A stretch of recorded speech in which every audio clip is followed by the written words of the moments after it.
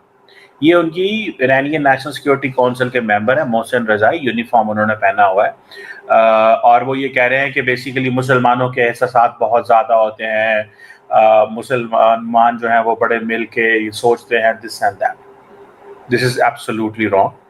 पाकिस्तान की जो nuclear doctrine है that is minimum credible deterrence, और ये इसका जो फोकस है दैट इज और इसका जो फोकस है दैट इज कंप्लीटली जो थ्रेट है पाकिस्तान का उसकी तरफ है. पाकिस्तान की सॉवरेनिटी, टेरिटोरियल इंटेग्रिटी. हमारे कोई आइडियोलॉजिकल अलायंस नहीं है थर्ड पार्टी कॉन्फ्लिक्ट के साथ. We do not have an ideological alliance with any third party conflict. We have a minimum credible deterrence. It's focused, जो इसका फोकस है वो पाकिस्तान की सॉवरेनिटी, टेरिटोरियल इंटेग्रिटी. और जिन लोगों को पता होना चाहिए कि पाकिस्तान का जो मिसाइल प्रोग्राम है, ये न्यूक्लियर वेपन जो है वो तब इस्तेमाल होंगे अगर इंडिया पाकिस्तान पे हमला करेगा. इंडिया पाकिस्तान को पॉलिटिकली डिस्टेबलाइज करेगा, इंडिया पाकिस्तान को इकोनॉमिकली डिस्टेबलाइज करेगा, इंडिया पाकिस्तान की आवाम या फौज पे इतने ज़्यादा हमले कर दे कि पाकिस्तान जो है वो कमज़ोर हो जाए. और एक बड़े sizeable civilian population and military population भी अगर इंडिया हमला करता है तो तब पाकिस्तान के न्यूक्लियर वेपन एक्टिवेट होंगे, जो मेरे पास इंफॉर्मेशन है. कोई प्रेसिडेंट नहीं है, कोई लॉजिक, स्ट्रेटेजिक लॉजिक नहीं है कि हम जो है वो न्यूक्लियर अल्टीमेटम दे दें थर्ड पार्टी के कॉन्फ्लिक्ट में. दिस इज ईरान इजराइल, इसका हमारे से कोई लेना देना नहीं है. पाकिस्तान की जो सपोर्ट है that is all related to diplomatic, political and moral. हम सपोर्ट देते रहेंगे. जहां ईरान कहेगा पाकिस्तान डिप्लोमेटिकली ईरान के साथ खड़ा होगा. और इस शख्स ने, देखिए आपने कहा अगला टारगेट पाकिस्तान. यस, वो तो नेतन्याहू खुद कह रहा है कि ईरान के बाद पाकिस्तान है, उसमें तो शक ही नहीं. सर ये कहा है आज हमारे जो ईरान के बाद पाकिस्तान है, ये कहा है बेंजामिन नेतन्याहू ने. नेतन्याहू ने कहा है ना जी, क्यों नहीं कहा? उसके इंटरव्यूज देखें. उसने ईरान के बाद पाकिस्तान का कहा है ना कि ईरान के बाद पाकिस्तान ही है। आज हमारे जो वज़ीर दिफा है ना ख्वाजा आसिफ, जी उन्होंने बड़ी अहम तकरीर की है कौमी असम्बली में। बिल्कुल ऐसे ही है। उन्होंने उम्मत मुसलमान के ज़मीर को झंझोड़ने की कोशिश की है। अच्छा, ये जो यहूद नसारा की आप बात करती हैं, ये देखिए कुरान पाक की बड़ी वाज़ेह आयात हैं कि वो उन्हीं में से हैं जो उनका साथ देंगे ना यहूद नसारा का। वो बज़ाहिर बेशक अब नाम के मुसलमान हों, लेकिन कुरान के मुताबिक वो उन्हीं में से हैं। वो उनका फिर मुसलमानों से कोई ताल्लुक वास्ता नहीं। सर, मैं अभी तक ना बरला साहब आगे बढ़ नहीं पा रही हूँ। मैंने कल पूरी गुफ्तगू सुनी बेंजामिन नेतन्याहू की ईरान पर अटैक करते वक्त जो पॉलिसी इख्तियार की जा रही थी, रीजंस जो बयान की जा रही थी, उसमें मुझे कहीं पर भी पाकिस्तान का नाम नहीं दिखाई दिया। आप किस इंटरव्यू की बात कर रहे हैं? मुझे कन्फ्यूजन है मेरी, ये दूर कर दें अगर आप। मनीज़े, आप नेतन्याहू के पुराने इंटरव्यूज़ उठाएं, उनको देखें। ये वीडियो इंटरव्यूज़ हैं, मैं कोई किसी अखबारी इंटरव्यू की तो बात नहीं कर रहा। सर, हवाला क्या है उसका? क्या वो ये चाहता था कि पाकिस्तान उसको तस्लीम करे? क्या ये बात थी? नहीं, वो कहता है ये दुनिया के लिए ख़तरनाक हैं ये ममालिक। वो ईरान को ख़तरा समझता है, उसके बाद वो कहता है पाकिस्तान ख़तरा है। अच्छा, पाकिस्तान का एटमी प्रोग्राम तो इसराइल को बहुत अरसे से चुभ रहा है, ये किसको नहीं पता।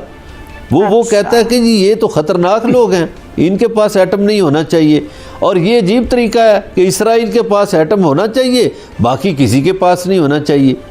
ये आप उसके इंटरव्यूज देखें। ठीक है। तो प्रॉब्लम ईरान के अंदर भी है, बहुत सीरियस है। पाकिस्तान के अंदर भी दहशतगर्दी ईरान से आ रही है। ये वो लोग हैं जो पाकिस्तान को इस वक्त खुदकुशी करवाना चाहते हैं।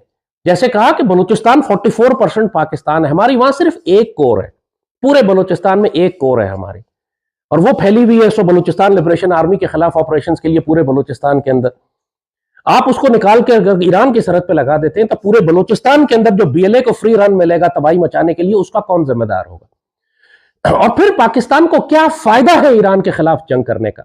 ईरान से हिमाकत हुई है, ईरान ने जहालत की है, लेकिन वही बात मैं मार्जिन उनको ये दूंगा कि उनके अंदर कॉम्प्रोमाइज्ड एलिमेंट्स हैं, उनके अंदर गद्दार है जिन्होंने खुद ईरानी रियासत को नुकसान पहुंचाया इस तरह का काम करके। अब वो जो मर्जी इसको डिफेंड करते हैं कि जी हमने तो इसराइली ग्रुप को मारा, तो जैश-ए-अदल को मारा, तो फला। आपको हक नहीं है पाकिस्तान के अंदर मारने का। आपको प्रॉब्लम है, आप पाकिस्तान से बात करें, पाकिस्तान ऑपरेशन करेगा अपने इलाके में, क्योंकि आपको प्रॉब्लम होगी अगर हम अंदर जाके मारे तो, क्योंकि बीएलए भी तो वही है ना, इंडिया भी तो वहीं बैठा हुआ है। हम चाबहार को उड़ा देते हैं जाके, क्योंकि कुलभूषण यादव सारा वहीं से चाबहार से आता है, फिर आपको तसल्ली हो जाएगी। हम भी ये जवाब दे सकते हैं उनको। ईरान और पाकिस्तान उलझ गए तो ना ईरान का तो कुछ बचेगा नहीं। ईरान हमारे लिए कोई थ्रेट नहीं है, कोई इतना वो बेशक फूफा करते रहे दुनिया में, लेकिन अल्लाह के फजल से पाकिस्तान के लिए वो कोई प्रॉब्लम नहीं है। मगर हमें कोई फायदा नहीं है ईरान को तबाह करने का। हम क्या करें? तेहरान को फ्लैट कर दें, मशहद को जमीन के बराबर बुलडोज कर दें, गजा की तरह बना दें, जाहिदान को हम फलस्तीन बना दें, क्या करें जाके वहां?